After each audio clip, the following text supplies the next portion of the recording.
Rukma, indeed, it's an important day, of course, for this entire democracy. In a short while from now, we know this fact that Prime Minister Narendra Modi will be addressing this All India Presiding Officers Conference. The important aspect is that various issues were discussed as far as judiciary is concerned, the legislative is concerned, and the executives are concerned.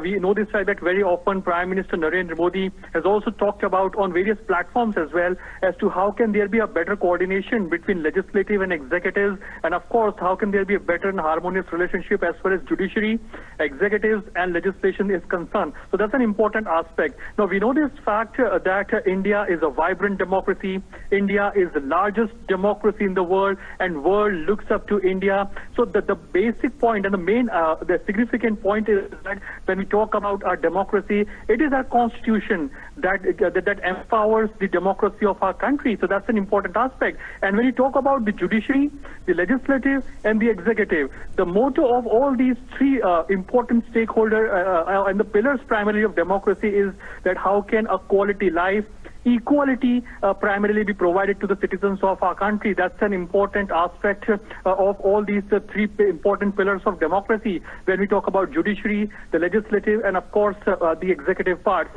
we have often seen that Prime Minister Narendra Modi has also said on various occasions that often we are working in silos.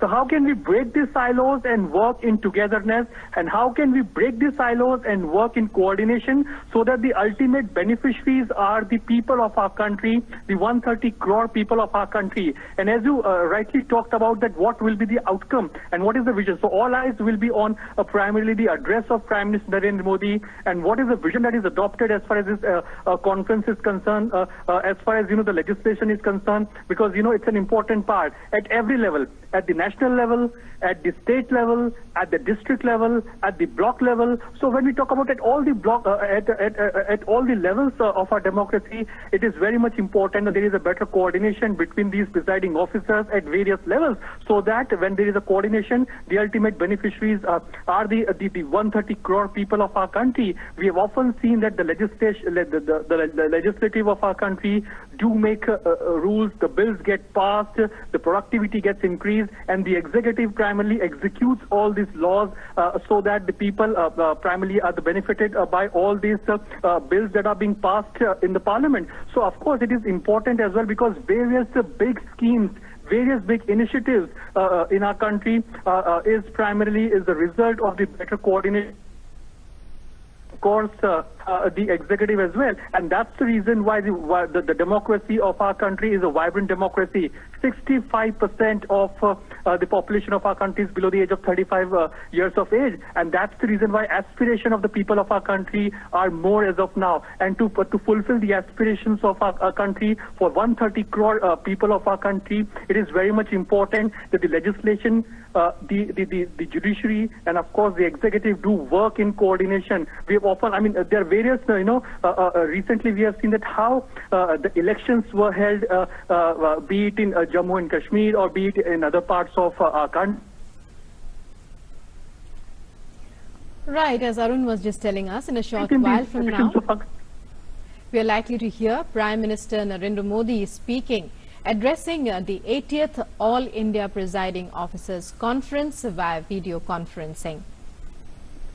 जी अरुण, अगर आप हमारे साथ बने हुए हैं तो यकीनन आप जैसे बात कर रहे थे, आज संविधान दिवस है और खूबसूरती है संविधान की कि जरूरत पड़ने पर कठोर भी है और वहीं लचीला भी है। और जिस तरह से बात कर रहे थे संशोधन की, जहां पर जरूरत पड़ती है तो जन भागीदारी और जनता द्वारा चुने गए प्रतिनिधियों के माध्यम से उस तरह के संशोधन भी होते हैं। और यही वजह है कि उस समय जब ये कॉन्स्टिट्यूशन आया था तो उस समय के हालात चाहे भारत के अलग थे, आज अलग हैं, लेकिन उतना ही प्रासंगिक है एक तरह से।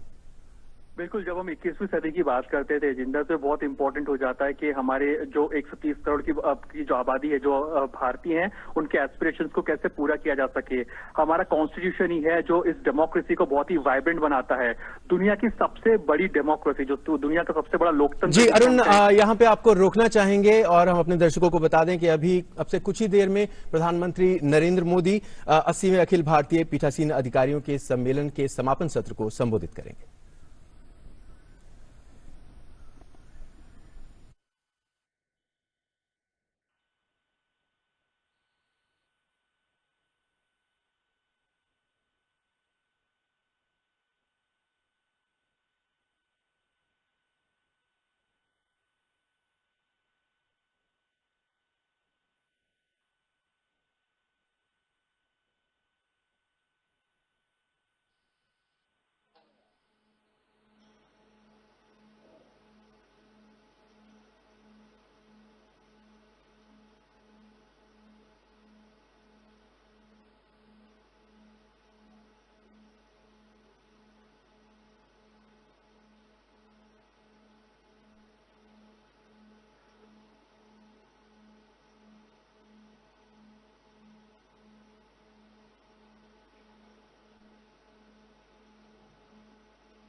माननीय राज्यपाल गुजरात श्री आचार्य देवव्रत जी,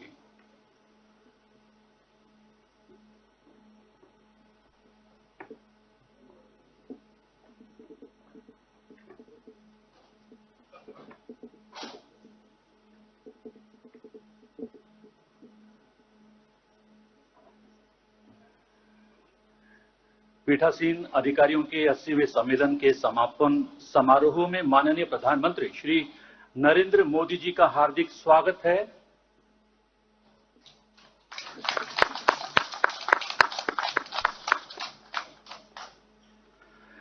माननीय उपसभापति राज्यसभा श्री हरिवंश नारायण सिंह जी से आग्रह कि वे सभा को संबोधित करें।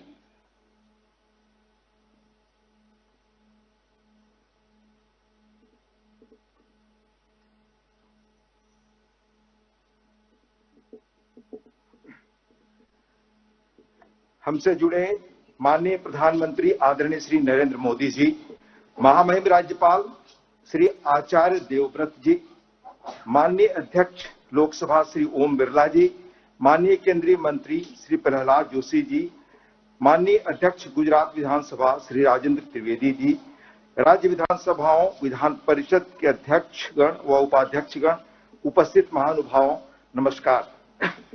लीला पुरुष कृष्ण की धरती, संत नरसिंह मेहता की मिट्टी, महात्मा गांधी की जन्मभूमि, लौह पुरुष सरदार पटेल की धरती, पवित्र नदी नर्मदा की मौजूदगी, अनेक महापुरुषों की मिट्टी, आदरणीय प्रधानमंत्री जी की जन्मभूमि में इतने सुंदर आयोजन के लिए माननीय अध्यक्ष लोकसभा, माननीय विधानसभा अध्यक्ष गुजरात सरकार एवं आयोजन में लगे सभी लोगों को हृदय से आभार और धन्यवाद। संविधान दिवस मनाने की परंपरा यहीं शुरू हुई। लौह पुरुष सरदार पटेल भारत को एक सूत्र में बांधने वाले की प्रतिमा के नीचे संविधान की आत्मा प्रेमबुल को स्मरण करने का ऐतिहासिक क्षण आज रहा। साथ ही केवड़िया का एक और संदेश मुझे व्यक्तिगत तौर पे लगा। 6-7 वर्षों पहले महज यह बैरन लैंड था, बंजर धरती थी। विश्व की सबसे ऊंची प्रतिमा शहर का प्लान वे में विश्व मानचित्र पर आना इस अर्थ में भी यह भूमि प्रेरक है। 2014 में राज्यसभा में आया। अल्प संसदीय अनुभव के आधार पर इस अगस्त फोरम में बदलते समय के संदर्भ में रूल्स ऑफ प्रोसीजर और conduct of business in parliament legislatures के बारे में कुछ एक सुझाव रखना चाहूंगा। लोकसभा मूलतः rules of procedure based on the constituent assembly legislature rules, जिसकी नींव 1920 में पड़ी। यही rules were modified and adopted in 1952 जब संविधान बना। इसके बाद डे टू डे कामकाज में जरूरत के अनुसार समय समय पर प्रोसीजरल चेंज हुए। Some of them were comprehensive also. मेरी जानकारी में मेजर बेसिक ओवरऑल बदलाव या होलिस्टिक अप्रोच से चेंज शायद अभी नहीं हुए। राज्यसभा में भी इसी तरह 1964 में रूल्स अडॉप्ट करने के बाद procedural change as per requirement major comprehensive change भी हुए, पर बदलते समय के संदर्भ में आधारभूत बदलाव होने चाहिए। विधानसभाओं के रूल्स मूलतः लोकसभा पर आधारित। सभी विधानसभाओं में भी समय समय पर कॉम्प्रिहेंसिव रिव्यू हुए हैं। कुछ एक ने नई चीजें भी जोड़ी हैं, पर बदले समय के संदर्भ में उन्हें भी रिलुक करने की जरूरत है। यह मेरी निजी मान्यता है। उदाहरण के तौर पर संसद और विधानमंडलों के संदर्भ में संविधान के आर्टिकल 193 में कहा गया है कि यदि एक स्ट्रेंजर सदन की कार्यवाही में भाग लेता हुआ पाया जाता है तो उसे 500 रुपए प्रतिदिन के हिसाब से फाइन देना होगा। यह अंग्रेजों का समय का गैर जरूरी प्रावधान है। इस बात के औचित्य पर संविधान सभा में भी क्वेश्चन हुआ था। माननीय उपराष्ट्रपति राज्यसभा ने सभापति इस कॉम्प्रिहेंसिव बदलाव के पक्षधर रहे हैं। उन्होंने 2018 में एक expert committee Shri VK Agnihotri के चेयरमैनशिप में, जो संसदीय कार्य मंत्रालय के सचिव और बाद में राज्यसभा के महासचिव थे, बनाया। इस समिति ने 77 अमेंडमेंट सजेस्ट किए हैं, जिनमें 124 नए रूल्स जोड़ने की बात है। चेयरमैन द्वारा 184 डायरेक्शन देने का सुझाव है। उल्लेखनीय है कि समय की चुनौतियों के अनुरूप 25 अमेंडमेंट्स फ्यूचरिस्टिक नेचर के हैं। इनके अलावा पूरे रूल्स को जेंडर न्यूट्रल करने का भी प्रस्ताव है। It proposes to add 6 new chapters in the rule book. यह जीपीसी के विचाराधीन है। भारतीय संविधान में समय समय पर परिस्थितियों के अनुरूप अब तक 100 से अधिक बदलाव हुए हैं। हाल ही में वर्तमान अध्यक्ष लोकसभा माननीय श्री ओम बिरला जी ने भी लोकसभा के रूल्स का कॉम्प्रिहेंसिव रिव्यू अपेक्षित बदलाव की दृष्टि से नवंबर 2019 में एक्सपर्ट कमेटी बनाई है। मुझे लगता है इसी दृष्टि से अप्रासंगिक कानूनों के बारे में भी, जैसे केंद्र में जनवरी 2020 तक लगभग 1500 पुराने पड़ चुके कानून खत्म हो चुके हैं, राज्य विधानसभा में कुल कितने अपने पुराने कानूनों को खत्म किया वे भी जरूर कर रहे होंगे, पर पब्लिक डोमेन में मैंने बहुत ढूंढा, नहीं मिला। विदेशों में कुछ परंपरा है जहां लोकतांत्रिक व्यवस्था है कि जो एक्ट पास होते हैं उनमें से एक सनसेट क्लॉज डाल दिया जाता है कि इतनी अवधि के बाद यह एक्ट ऑटोमेटिकली लैप्स होगा। एक और सबसे महत्वपूर्ण तथ्य जो मुझे लगता है कि हमारे बहुत सारे कानून फिजिकल एज के हैं और यह डिजिटल टेक्नोलॉजी का दौर है। हमें आत्म प्रश्न करना चाहिए कि क्या लीगल सिस्टम डिजिटल और वर्चुअल एज में बदलाव के साथ गति रख पा रहे हैं। बदलाव की गति क्या है, जो दुनिया के जाने माने फ्यूचरोलॉजिस्ट वो कहते हैं, 2016 में कुजनेट्स ने कहा कि अपने जीवन काल में हम 20,000 वर्षों का प्रगति और बदलाव एक साथ देखने वाले हैं। इस संदर्भ में हमें चीजों को रिविजिट करना चाहिए।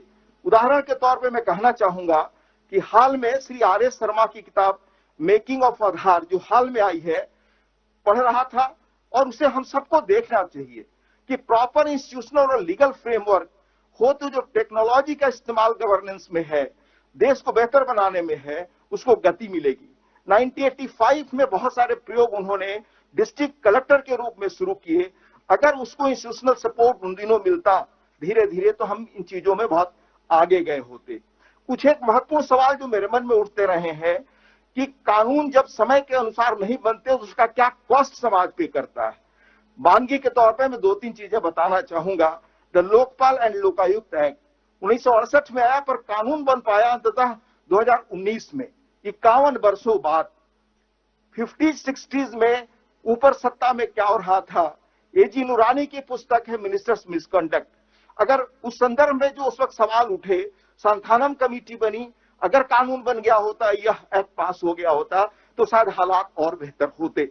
The prevention of food adulteration amendment act 2018 खाद्य मिलावट 54 में बना था, 64 वर्षों बाद आया। इसी तरह कल ट्रैफिक रेगुलेशन के बारे में मैंने जिक्र किया था, ऑटोमोबाइल्स रेगुलेशन लॉ 1988 में बना, पर कानून 30 वर्षों बाद बना 2018 में, जब रजिस्टर्ड वाहनों की संख्या 1.48 करोड़ थी। 2016 में यह 22 करोड़ हो गई। इसी तरह अनेक चीजें हैं। The new insolvency regime, the insolvency and bankruptcy code 2016 में बना, पर 1960 में लॉ कमीशन ने बैंक्रप्सी पर रिपोर्ट दी थी। अनेक ऐसे कानून हैं। यह सदन की चीजें हैं, विधायिका का है, देश दलों से बड़ा है, समय डिजिटल एरा का है। अगर हम देखें कि समय के साथ हम नहीं चलते तो हम पीछे छूट जाते हैं। इतिहास में इसके अनेक प्रमाण हैं। यूके पार्लियामेंट में select committee on modernisation of the rules बने, जिसने बेसिक स्ट्रक्चरल चेंज सजेस्ट किया। 2010 में ऑस्ट्रेलिया में मेजर पॉलिटिकल पार्टीज के बीच एक एग्रीमेंट हुआ फॉर बेटर पार्लियामेंट कंडक्ट। इस तरह रूल्स का व्यापक रूप में रिफॉर्म हुआ। इसी तरह कैनेडियन पार्लियामेंट में McGrath committee on modernisation of standing order 85 और फिर स्पेशल कमिटी ऑन मॉडर्नाइजेशन 2001 में बनी। इस तरह से रूटीन अमेंडमेंट के साथ समय के संदर्भ में बदलाव आए। अन्य चुनौतियां भी हैं। विशिष्ट अवसरों पर जो सामूहिक निर्णय संकल्प हम लेते हैं, कुछ ही दिनों में उसे हम भूल जाते हैं। मसलन कल हमने सुना, प्लेज हमने लिया, सदन में क्वेश्चन आवर डिसरप्ट नहीं करेंगे, बेल में नहीं आएंगे, टाइम मैनेजमेंट की चुनौती, अनफोर्सीन हालात जो कोरोना जैसे हैं, तो सदन विधानमंडल ऐसे अनफोर्सीन सिचुएशंस में कैसे चलें, इन पर हमें गौर करना चाहिए। मैं इस अवसर पर, ये मेरे निजी विचार थे जो मैंने रखा इस अगस्त फोरम में, इन्हें हम अगर लगे तो इनको चर्चा में लाएं, देखें और कैसे हम इन्हें आगे बढ़ाएं जिससे लोकतंत्र और मजबूत हो। मैं पुनः माननीय प्रधानमंत्री जी, माननीय अध्यक्ष लोकसभा, विधानसभा अध्यक्ष गुजरात और इस आयोजन में जुड़े सभी लोगों को हृदय से धन्यवाद देता हूं। बहुत अच्छी व्यवस्था के लिए, बहुत सार्थक चर्चा के लिए और इस चुनौतीपूर्ण समय में इतना सुंदर आयोजन और इतनी गंभीर चर्चा के लिए नमस्कार।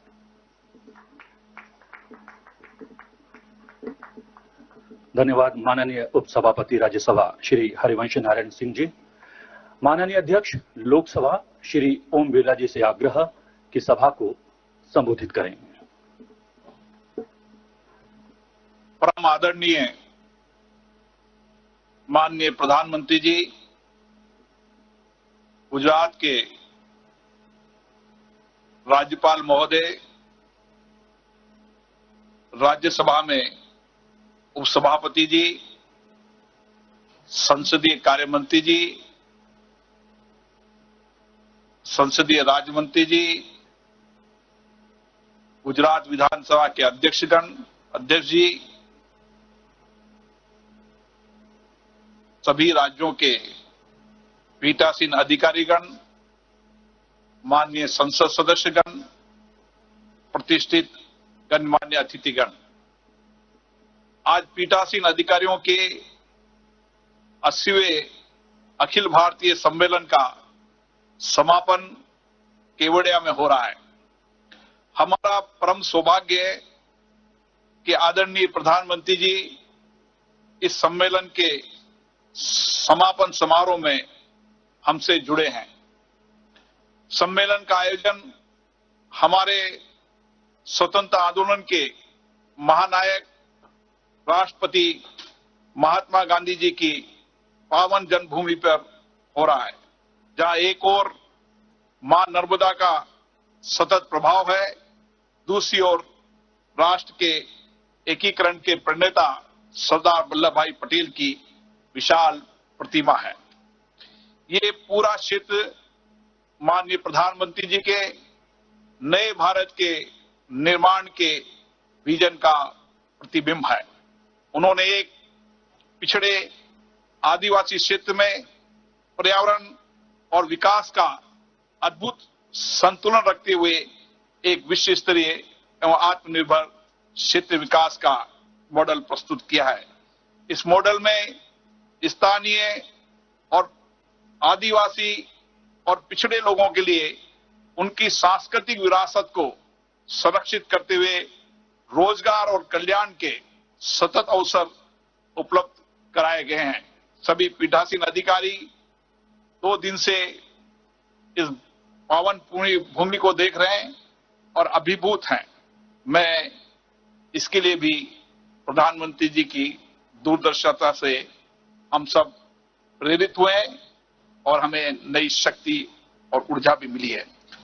आज भारत के संविधान की 71वीं सालगिरह के पुनीत अवसर पर देश की एकता एवं अखंडता के सूत्रधार सरदार वल्लभ भाई पटेल की विशाल प्रतिमा की छत्र छाया में संविधान की शपथ लेकर हमें दिव्य अनुभूति हुई है।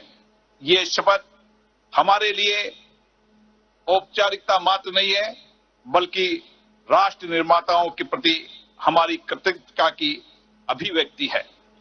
विषम परिस्थितियों के बावजूद 2 दिन में इस महासम्मेलन में 20 विधान मंडल के पीठासीन अधिकारी उपस्थित रहे। सभी प्रतिनिधियों ने संवैधानिक विषयों पर व्यापक संवाद किया और अपने अनुभवों तथा विधान मंडलों में किए जा रहे नवचारों का भी साझा किया। सम्मेलन में ये सभी का मत था कि संविधान की मूल भावनाओं के अनुसार लोकतंत्र के तीनों स्तंभों को अपनी अपनी सीमाओं के अंदर सहयोग, सामंजस्य और समन्वय की भावना से कार्य करना चाहिए। लोकतंत्र को सशक्त तभी बनाया जा सकता है जब सभी संस्थाएं मजबूत होने के साथ साथ जनता के प्रति उत्तरदायी और पारदर्शी हो। पीठासीन अधिकारियों ने सामूहिक संकल्प भी लिया है कि हम अपनी विधायिका को जनता के प्रति अधिक जवाबदेह बनाने के साथ साथ सदन की गरिमा एवं सम्मान को और बढ़ाने का प्रयास करेंगे। सभा ने लोकतंत्र उत्सव के आयोजन, राष्ट्रीय सर्वश्रेष्ठ विधायिका पुरस्कार की स्थापना और नागरिकों में मौलिक कर्तव्यों के प्रति जागरूकता के प्रसार पर भी सर्वसम्मत तरीके से निर्णय लिए हैं।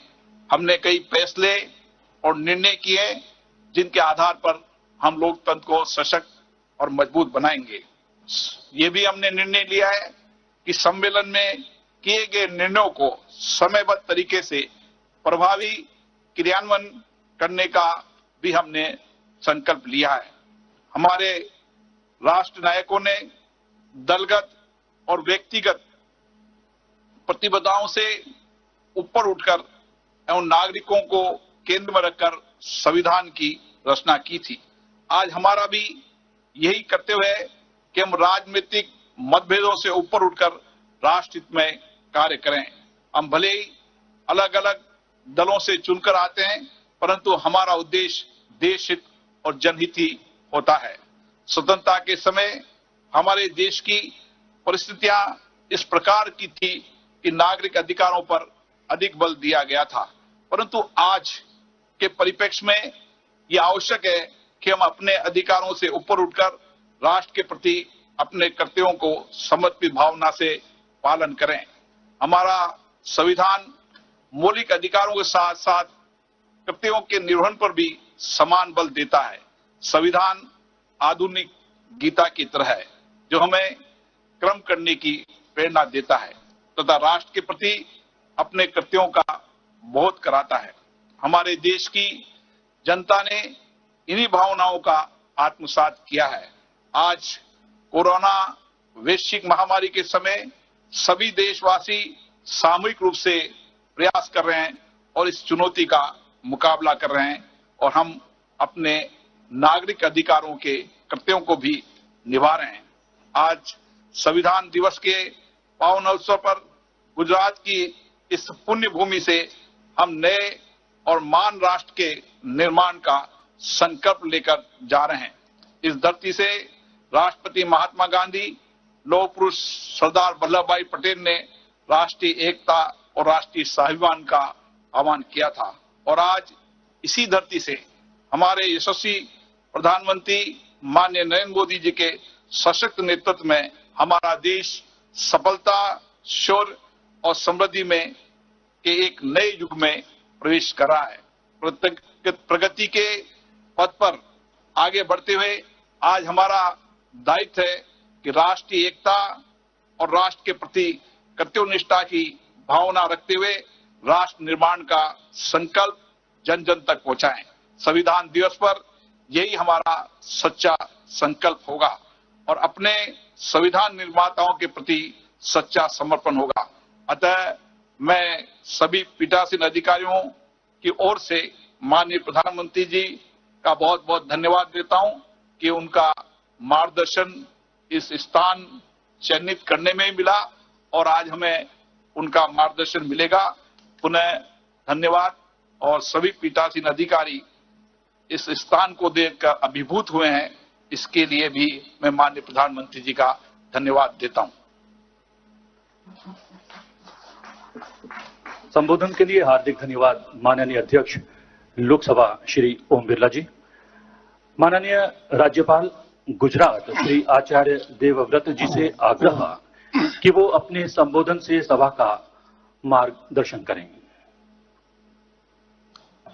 इस समारोह में हमारे साथ वर्चुअली जुड़े हुए हमारे यशस्वी प्रधानमंत्री परम आदरणीय श्री नरेंद्र मोदी जी, आदरणीय श्री ओम बिरला जी अध्यक्ष लोकसभा, आदरणीय श्री प्रहलाद जोशी जी मंत्री भारत सरकार, आदरणीय श्री हरिवंश नारायण सिंह जी उपाध्यक्ष राज्यसभा, आदरणीय श्री राजेंद्र त्रिवेदी जी अध्यक्ष गुजरात सभा और सभी अखिल भारतीय पीठासीन अधिकारीगण, भाइयों और बहनों,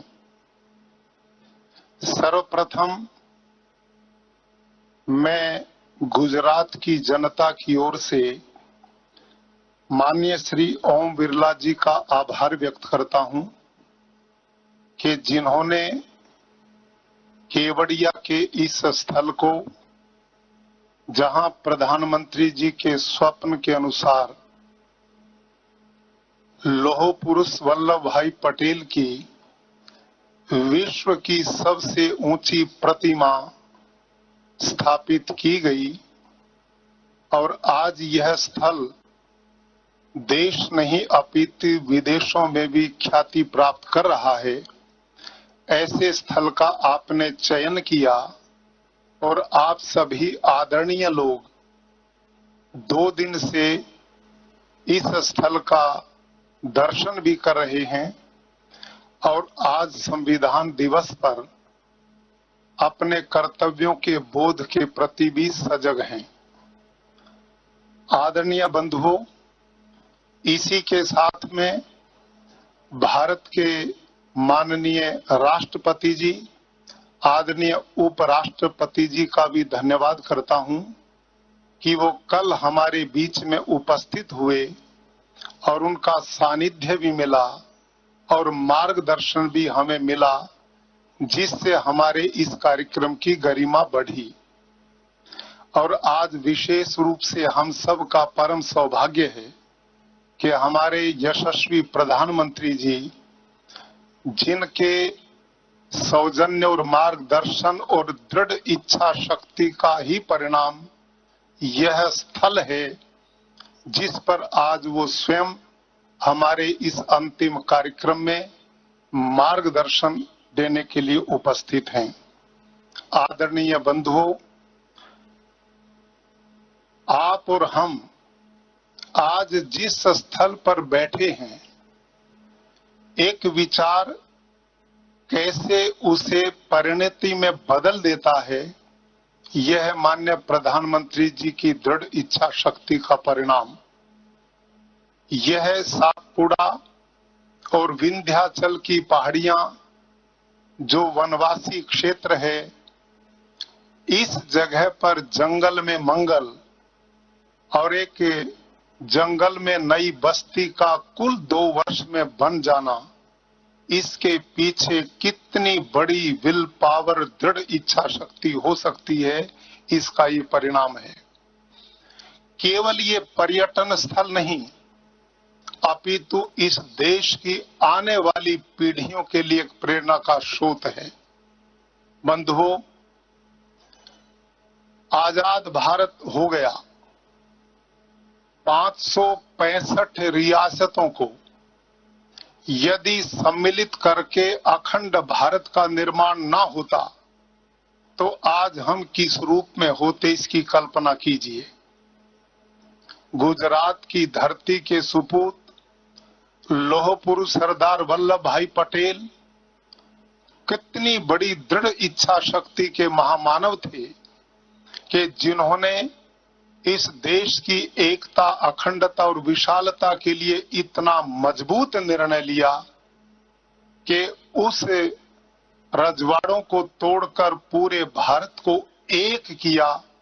आज हम अखंड भारत के स्वरूप को देख रहे हैं, ये उनका बहुत महान कार्य था। बंधुओं,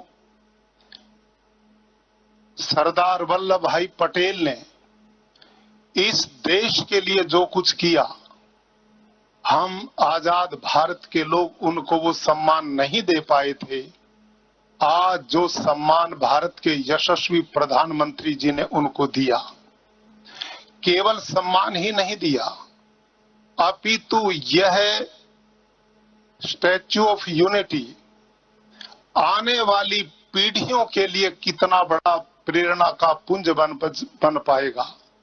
इतिहासकार कहते हैं, जो कौमें अपने महापुरुषों को भुला देती हैं वो इतिहास के पन्नों से मिट जाती हैं, और जो कौमें अपने महापुरुषों को आने वाली पीढ़ियों के सामने उनके आदर्शों को प्रस्तुत करती हैं, ऐसा देश, समाज, राष्ट्र और कौमें सदा आगे बढ़ती हैं।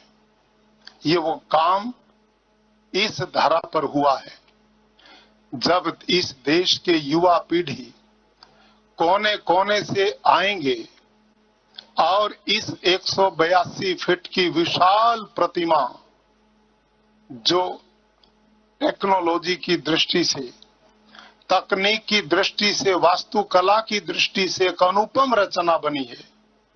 और केवल ये नहीं, इसके साथ यहां पर अनेक प्रकल्प आदरणीय प्रधानमंत्री जी अभी 30-31 अक्टूबर को 2 दिन के प्रवास पर स्वयं यहां पर आए और उन्होंने 17 प्रकल्पों का उद्घाटन किया।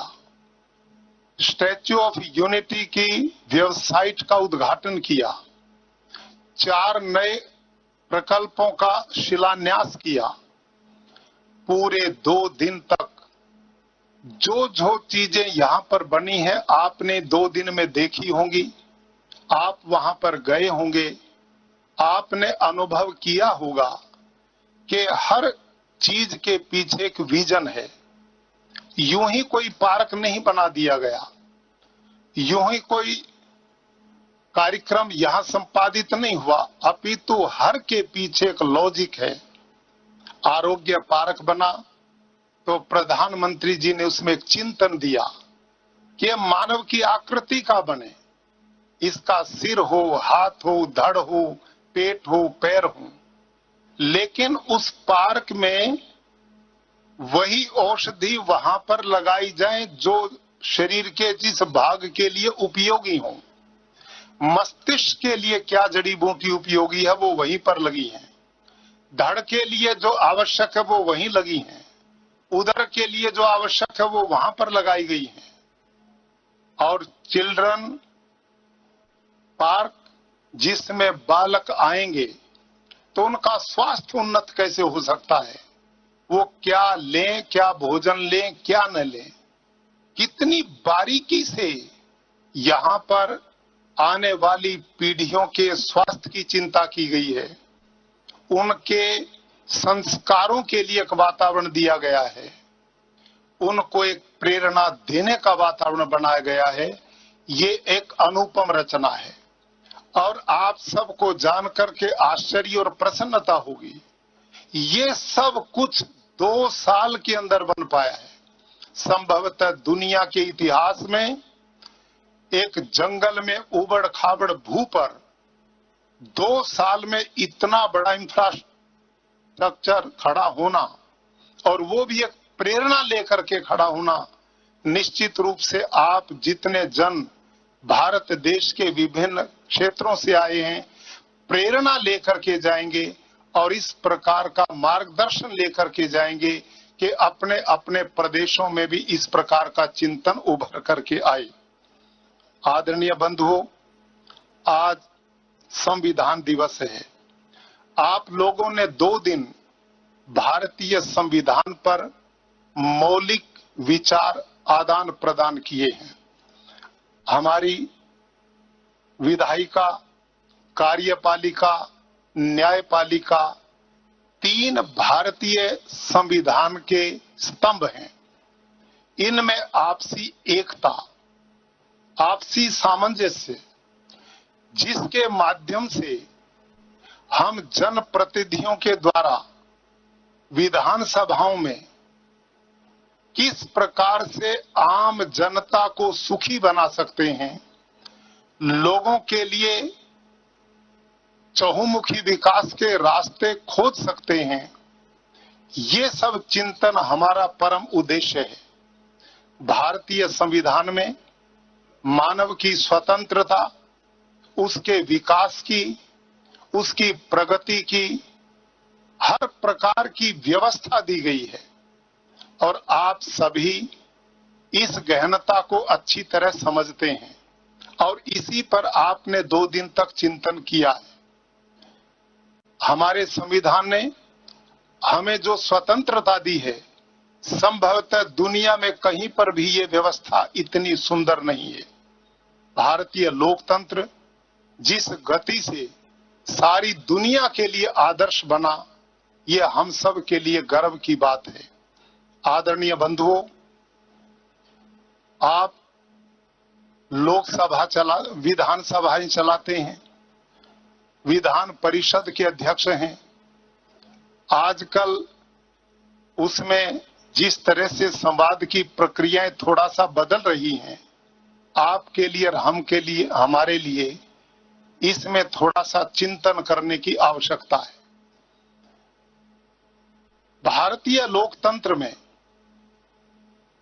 वाद हो, संवाद हो, थोड़ा सा विवाद भी हो जाए, लेकिन वितंडावाद नहीं होना चाहिए।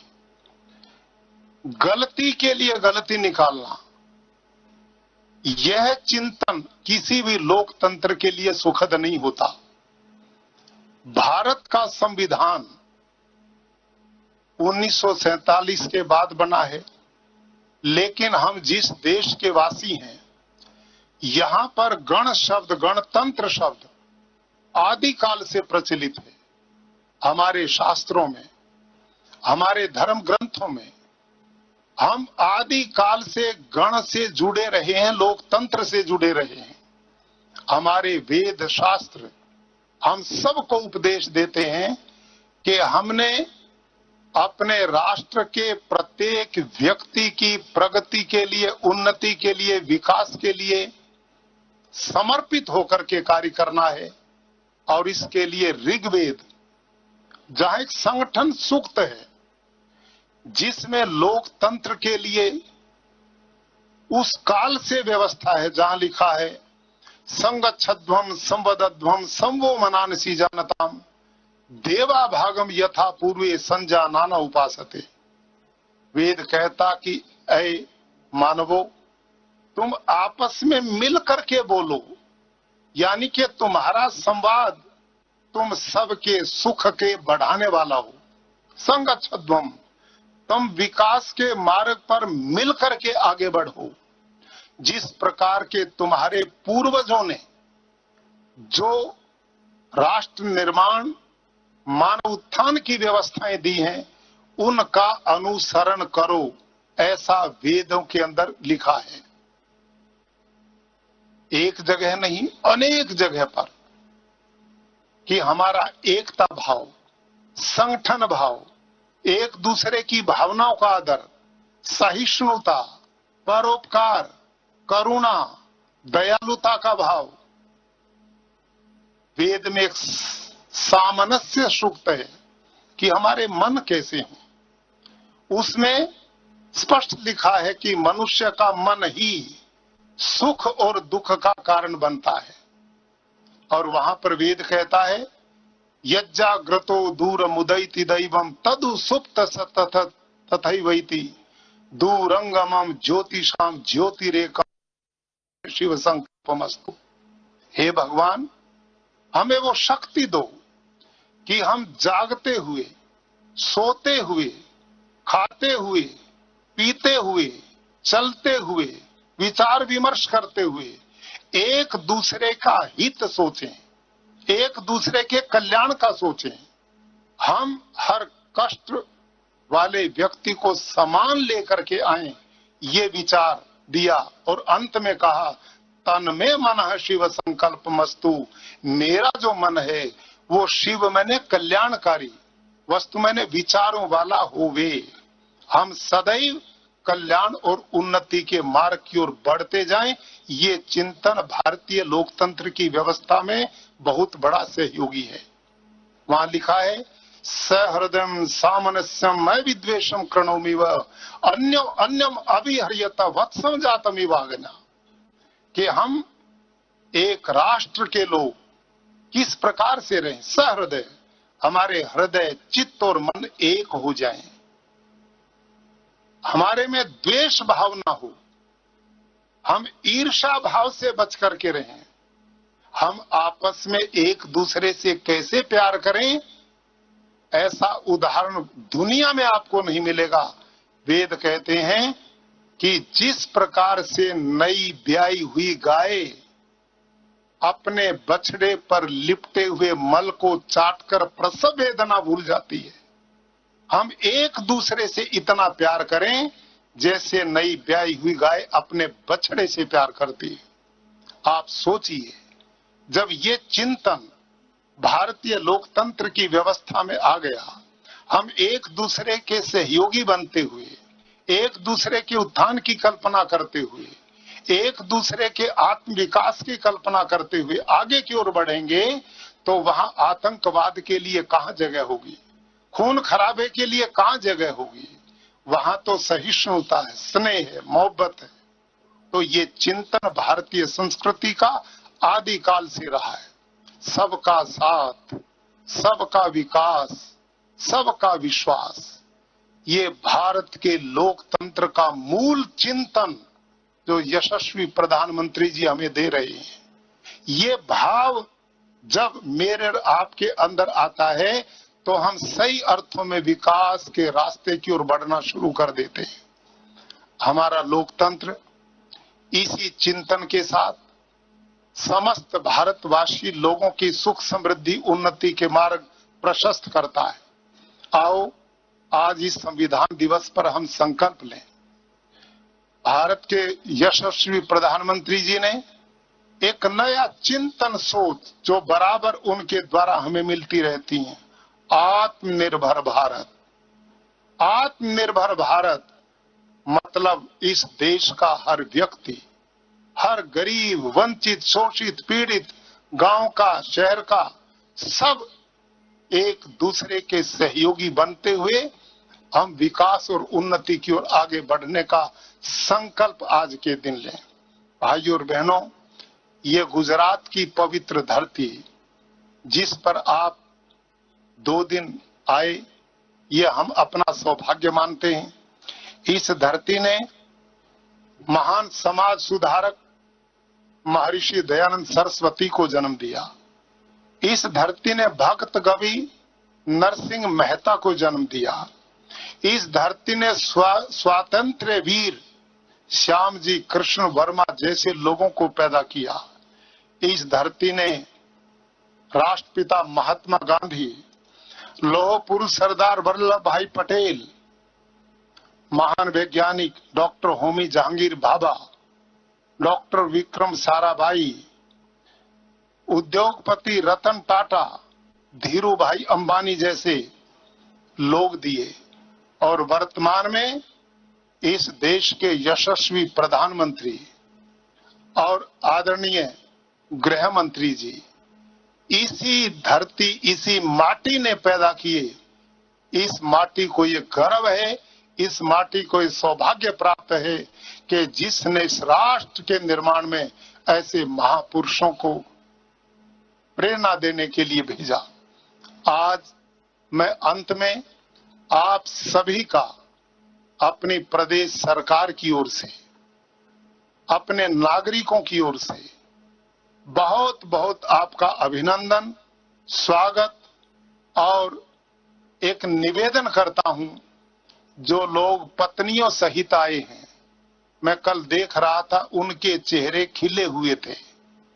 जो बिना परिवारों के आए हैं वो उदास थे, वो महसूस कर रहे थे कि हम अकेले आ गए।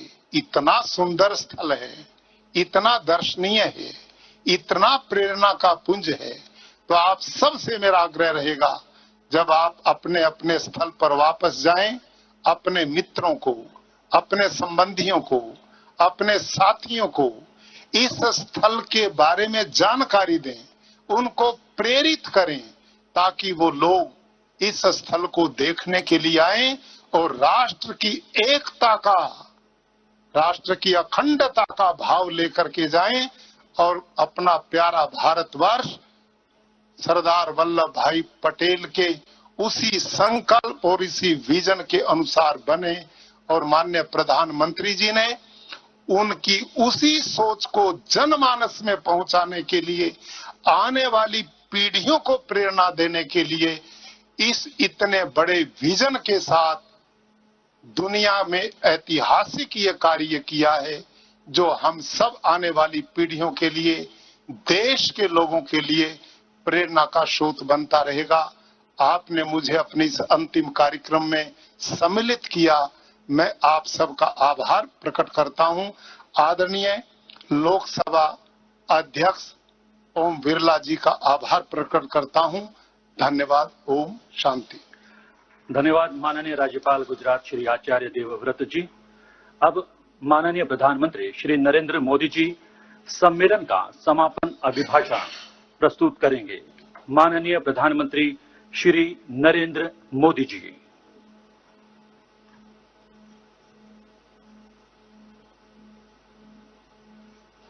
नमस्कार। गुजरात के राज्यपाल श्रीमान आचार्य देवव्रत जी, लोकसभा अध्यक्ष श्रीमान ओम बिरला जी, संसदीय कार्य मंत्री श्री प्रहलाद जोशी जी, राज्यसभा के उपसभापति श्री हरिवंश जी, संसदीय कार्य राज्य मंत्री श्री अर्जुन मेघवाल जी, गुजरात विधानसभा के स्पीकर श्री राजेंद्र त्रिवेदी जी, देश के विभिन्न विधायिकाओं से पीठाधीश सभी पीठासीन अधिकारीगण, अन्य सभी महानुभाव, देवी और सज्जनों, आज मां नर्मदा के किनारे सरदार पटेल जी के सानिध्य में दो बहुत ही महत्वपूर्ण अवसरों का संगम हो रहा है। Greetings to all my fellow Indians on Constitution Day. We pay tributes to all those great women and man who were involved in the making of our constitution. आज संविधान दिवस भी है और संविधान की रक्षा करने में अहम भूमिका निभाने वाले आप पीठासीन अधिकारियों का सम्मेलन भी है। ये वर्ष पीठासीन अधिकारियों के सम्मेलन का शताब्दी वर्ष भी है। इस महत्वपूर्ण उपलब्धि के लिए आप सभी को बहुत बहुत बधाई। साथियों, आज डॉक्टर राजेंद्र प्रसाद और बाबा साहब आंबेडकर से लेकर के संविधान सभा के उन सभी व्यक्तित्वों, उनको सबको नमन करने का भी दिन है, जिनके अथक प्रयासों से हम सब देशवासियों को संविधान मिला है। आज का दिन पूज्य बापू की प्रेरणा को, सरदार वल्लभ भाई पटेल की प्रतिबद्धता को प्रणाम करने का दिन है। ऐसे ही अनेक दूरदर्शी प्रतिनिधियों ने स्वतंत्र भारत के नवनिर्माण का मार्ग तय किया था। देश उन प्रयासों को याद रखे, इसी उद्देश्य से 5 साल पहले 26 नवंबर को संविधान दिवस के रूप में मनाने का फैसला किया गया था। मैं पूरे देश को हमारे लोकतंत्र के इस अहम पर्व के लिए बधाई देता हूं। साथियों, आज की तारीख देश पर सबसे बड़े आतंकी हमले के साथ भी जुड़ी हुई है। 2008 में पाकिस्तान से भेजे गए आतंकियों ने मुंबई पर धावा बोल दिया था। इस हमले में अनेक लोगों की मृत्यु हुई थी। अनेक देशों के लोग मारे गए थे। मैं मुंबई हमले में मारे गए सभी लोगों को अपनी श्रद्धांजलि अर्पित करता हूं। इस हमले में हमारे पुलिस बल के कई जाबाज शहीद हुए थे, मैं उन्हें भी नमन करता हूं। मुंबई हमले के जख्म भारत भूल नहीं सकता। अब आज का भारत नई नीति, नई रीति के साथ आतंकवाद का मुकाबला कर रहा है। मुंबई हमले जैसी साजिशों को नाकाम कर रहे, आतंक को मुंहतोड़ जवाब देने वाले, भारत की रक्षा में प्रतिपल जुटे हमारे सुरक्षा बलों का भी आज मैं वंदन करता हूं। साथियों, as a presiding officers, you have a key role in our democracy. आप सभी पीठासीन अधिकारी कानून निर्माता के रूप में संविधान और देश के सामान्य मानवी को जोड़ने वाली एक बहुत अहम कड़ी है। विधायक होने के साथ साथ आप सदन के स्पीकर भी हैं।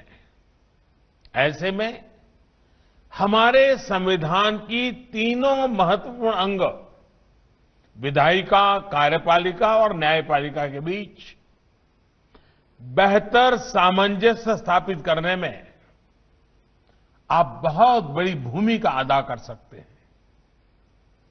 आपने अपने सम्मेलन में इस पर काफी चर्चा भी की है। संविधान की रक्षा में न्यायपालिका की अपनी भूमिका होती है, लेकिन स्पीकर लॉ मेकिंग बॉडी का फेस होता है। इसलिए स्पीकर एक तरह से संविधान के सुरक्षा के कवच का पहला प्रहरी भी है। साथियों, संविधान के तीनों अंगों की भूमिका से लेकर मर्यादा तक सब कुछ संविधान में ही वर्णित है। 70 के दशक में हमने देखा था कि कैसे सेपरेशन ऑफ पावर की मर्यादा को भंग करने की कोशिश हुई थी, लेकिन इसका जवाब भी देश को संविधान से ही मिला।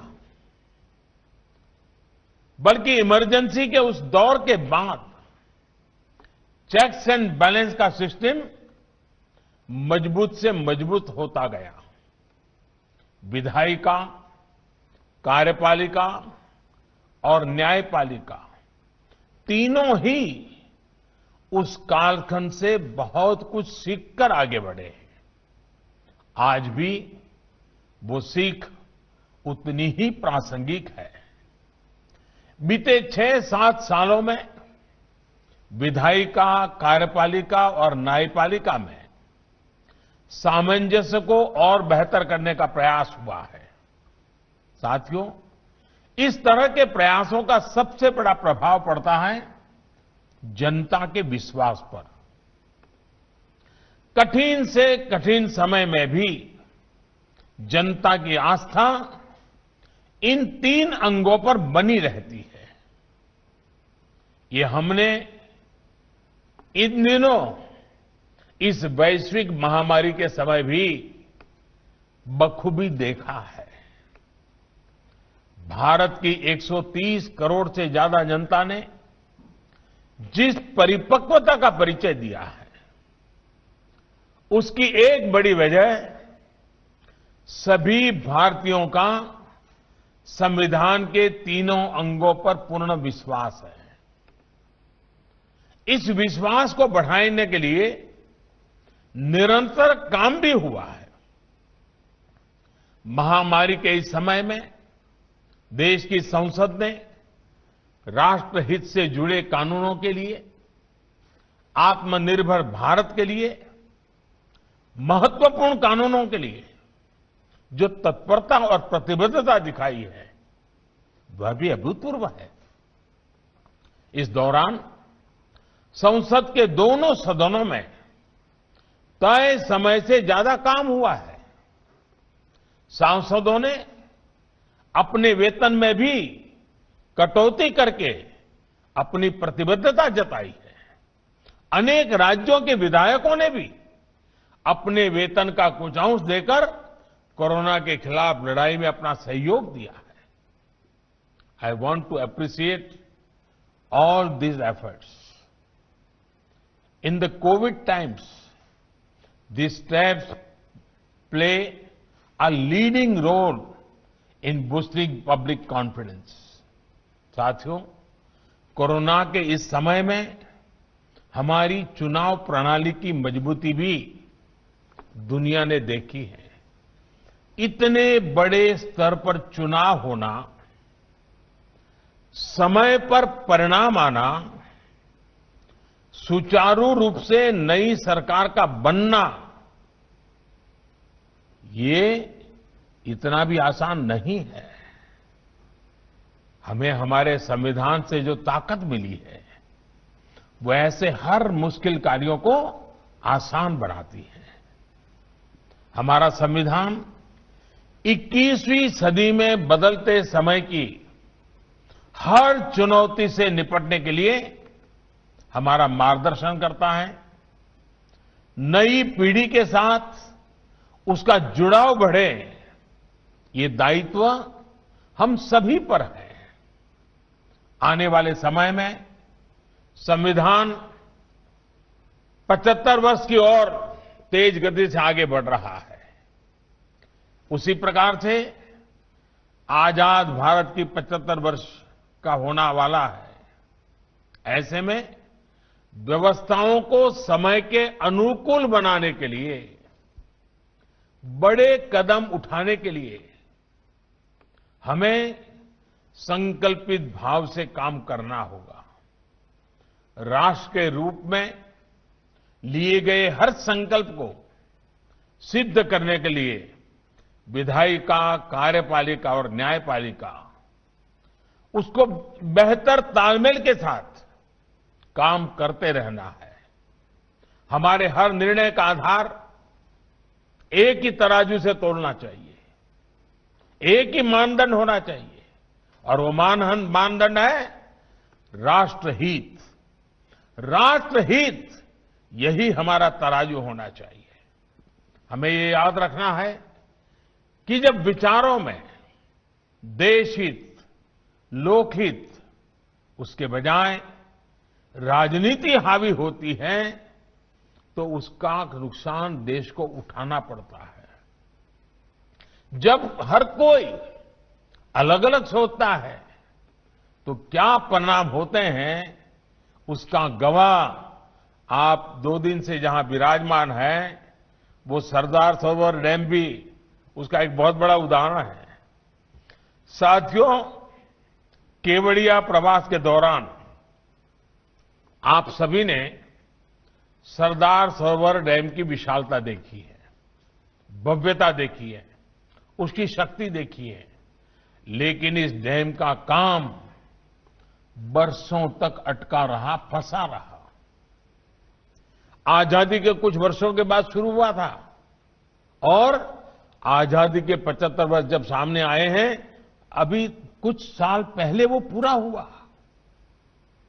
कैसी कैसी बाधाएं, कैसे कैसे लोगों के द्वारा रुकावटें, किस प्रकार से संविधान का दुरुपयोग करने का प्रयास हुआ, और इतना बड़ा प्रोजेक्ट, जनहित का प्रोजेक्ट, इतने सालों तक लटका रहा। आज इस डैम का लाभ गुजरात के साथ ही मध्य प्रदेश, महाराष्ट्र और राजस्थान के लोगों को भी हो रहा है। इस बांध से गुजरात की 10 लाख हेक्टेयर जमीन को, राजस्थान की 2.5 लाख हेक्टेयर जमीन को सिंचाई की सुविधा सुनिश्चित हुई है। गुजरात के 9,000 से ज्यादा गांव, राजस्थान और गुजरात के अनेकों छोटे बड़े शहरों को घरेलू पानी की सप्लाई इसी सरदार सरोवर बांध की वजह से हो पा रही है। और जब पानी की बात आती है तो मुझे एक प्रसंग भी याद आता है। जब नर्मदा का पानी अनेक विवादों में रहा, अनेक संकटों से गुजरे, आखिरकार कुछ रास्ते निकले, लेकिन जब राजस्थान को पानी पहुंचाया तो भैरव सिंह जी शेखावत और जसवंत सिंह जी दोनों गांधीनगर स्पेशली मिलने आए। मैंने पूछा क्या काम है, बोले आकर के बताएंगे। वो आए और मुझे उतना उन्होंने अभिनंदन दिए, इतने आशीर्वाद दिए, इतनी, मैंने कहा इतना प्यार, इतनी भावना क्या। अरे बोले भाई, इतिहास गवाह है कि पानी के बूंद के लिए भी युद्ध हुए हैं, लड़ाइयां हुई हैं, दो दो परिवारों के बीच बंटवारा हो गया है। बिना कोई संघर्ष, बिना कोई झगड़े गुजरात से नर्मदा का पानी राजस्थान पहुंच गया, राजस्थान की सूखी धरती को अपने पानी पहुंचाया। ये हमारे लिए इतने गर्व और आनंद का विषय है और इसलिए हम तुम्हें मिलने आए हैं। आप देखिए, ये काम अगर पहले हुआ होता, इसी बांध से जो बिजली पैदा हो रही है उसका अधिकांश लाभ मध्य प्रदेश और महाराष्ट्र को हो रहा है। साथियों, ये सब वर्षों पहले भी हो सकता था। लोक कल्याण की सोच के साथ, विकास को सर्वोच्च प्राथमिकता के अप्रोच के साथ ये लाभ पहले भी मिल सकते थे, लेकिन वर्षों तक जनता इनसे वंचित रही। और आप देखिए, जिन लोगों ने ऐसा किया उन्हें कोई पश्चाताप नहीं है। इतना बड़ा राष्ट्रीय नुकसान हुआ, बांध की लागत कहां से कहां पहुंच गई, लेकिन जो इसके जिम्मेदार थे उनके चेहरे पर कोई शिकन नहीं है। हमें देश को इस प्रवृत्ति से बाहर निकालना है। साथियों, सरदार पटेल की इतनी विशाल प्रतिमा के सामने जाकर दर्शन करके आप लोगों ने भी नई ऊर्जा महसूस की होगी, आपको भी एक नई प्रेरणा मिली होगी। दुनिया की सबसे ऊंची प्रतिमा स्टैच्यू ऑफ यूनिटी, ये हर भारतीय का गौरव बढ़ाती है। और जब सरदार पटेल स्टैच्यू बना है, वो जनसंघ के मेंबर नहीं थे, भाजपा के मेंबर नहीं थे, कोई राजनीतिक छुआछूत नहीं। जैसे सदन में एक भाव की आवश्यकता होती है, वैसे देश में भी एक भाव की आवश्यकता होती है। ये सरदार साहब का स्मारक उस बात का जीता जागता सबूत है कि जहां कोई राजनीतिक छुआछूत नहीं है। देश से बड़ा कुछ नहीं होता, देश के गौरव से बड़ा कुछ नहीं होता। आप कल्पना कर सकते हैं, 2018 में स्टैच्यू ऑफ यूनिटी के लोकार्पण के बाद करीब करीब 46 लाख लोग, 46 लाख, यहां इस सरदार साहब स्टैच्यू को अपना नमन करने के लिए आए हैं। कोरोना की वजह से 7 महीनों तक स्टैच्यू दर्शन बंद नहीं हुए होते तो ये आंकड़ा और ज्यादा होता।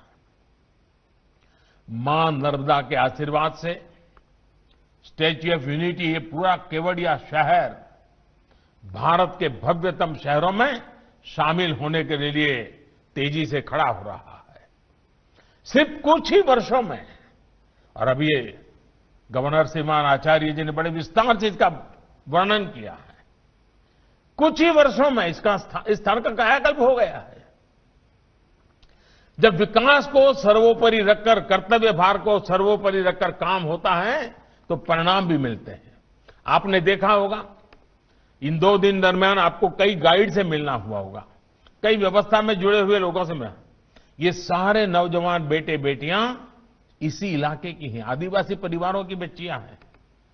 और आपको जब बताती होगी, बहुत एग्जैक्टनेस शब्दों का उपयोग करती हैं, आपने देखा होगा। ये ताकत हमारे देश में पड़ी है, हमारे गांव के अंदर भी ये ताकत पड़ी है। सिर्फ थोड़ी राख हटाने की जरूरत है, वो एकदम से प्रज्वलित हो जाती है। आपने देखा होगा दोस्तों, विकास के इन कार्यों ने यहां के आदिवासी भाई बहनों को भी एक नया आत्मविश्वास दिया है। साथियों, हर नागरिक का आत्मसम्मान हो, आत्मविश्वास बढ़े, ये संविधान की भी अपेक्षा है, हमारा भी ये निरंतर प्रयास है। ये तभी संभव है जब हम सभी अपने कर्तव्यों को, अपने अधिकारों का स्रोत मानेंगे, अपने कर्तव्यों को सर्वोच्च प्राथमिकता देंगे। कर्तव्यों पर, संविधान पर सबसे ज्यादा बल दिया गया है, लेकिन पहले के दौर में उसे ही भुला दिया गया।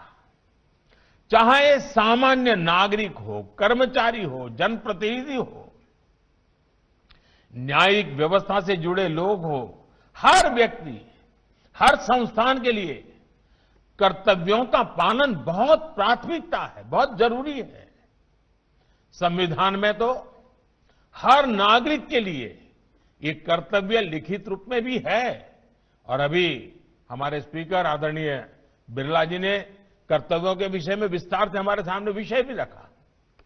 Friends, our constitution has many special features, but one very special feature is the importance given to duties.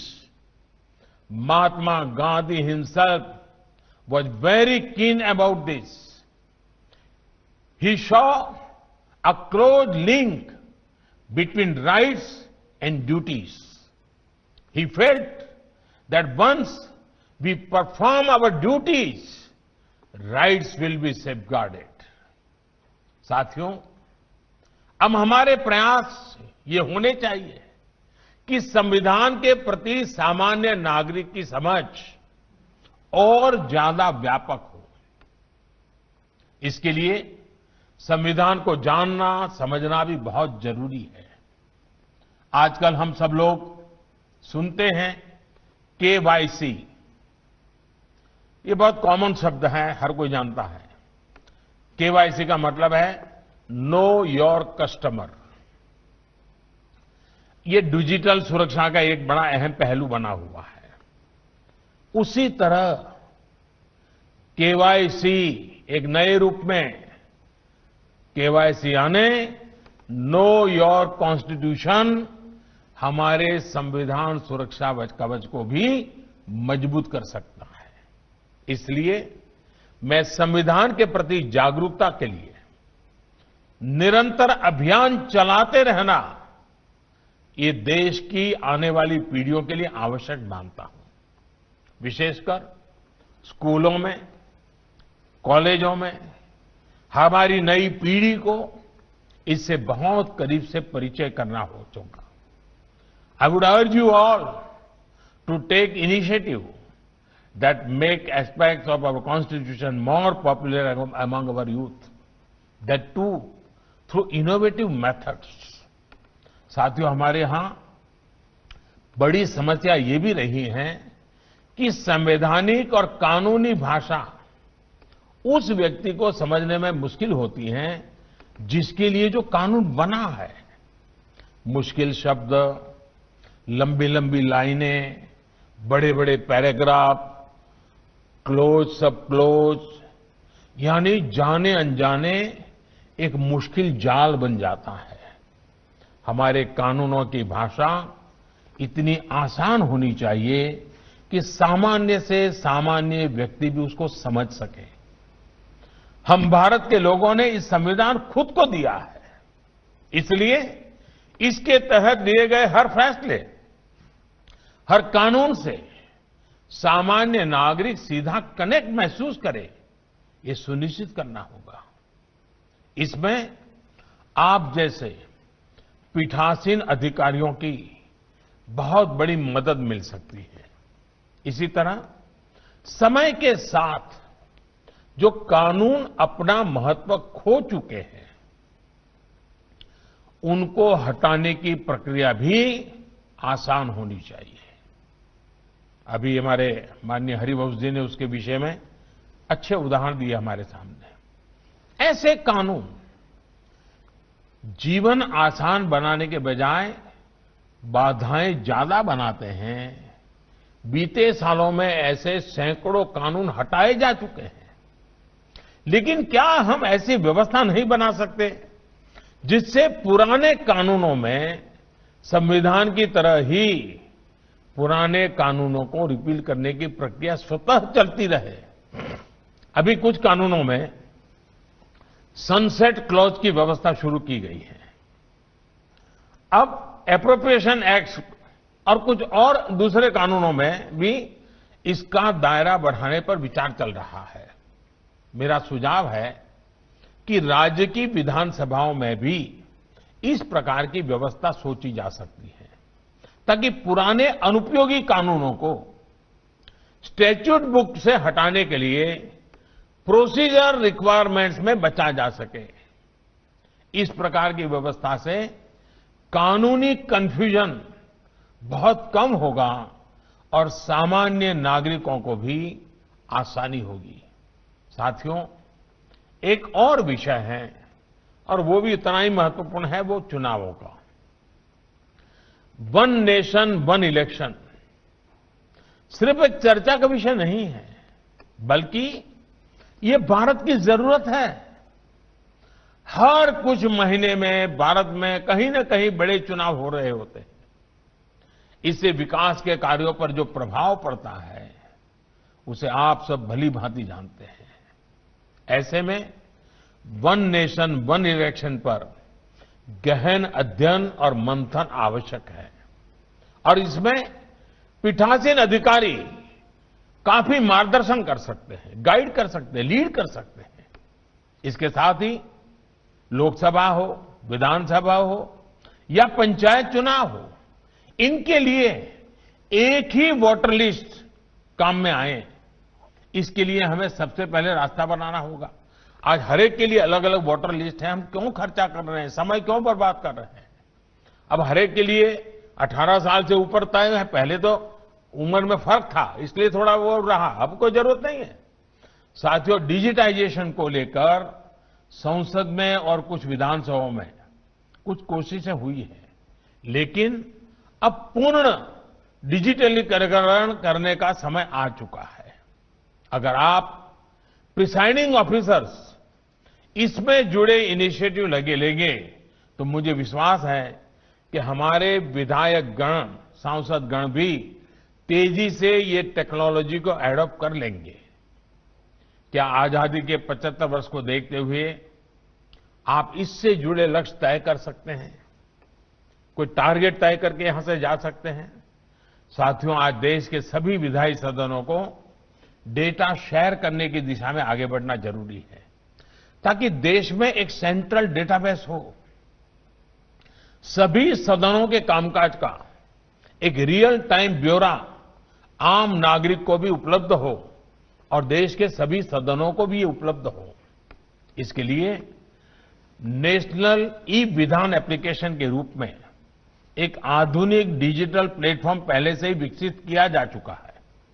मेरा आप सभी से आग्रह रहेगा कि इस प्रोजेक्ट को जल्द से जल्द एडॉप्ट करें। अब हमें अपनी कार्यप्रणाली में ज्यादा से ज्यादा टेक्नोलॉजी के इस्तेमाल, पेपरलेस तौर तरीकों पर बल देना चाहिए। साथियों, देश को संविधान सौंपते समय संविधान सभा इस बात को लेकर एकमत थी कि आने वाले भारत में बहुत सी बातें परंपराओं से भी स्थापित होगी।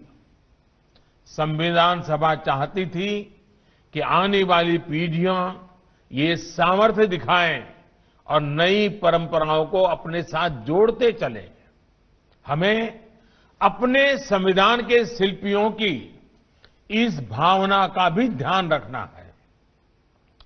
पीठासीन अधिकारी होने के नाते आप सभी क्या नया कर सकते हैं, कौन सी नई भी चीज जोड़ सकते हैं, इस दिशा में भी कुछ न कुछ कंट्रीब्यूट करेंगे तो देश के लोकतंत्र को एक नई ताकत मिलेगी।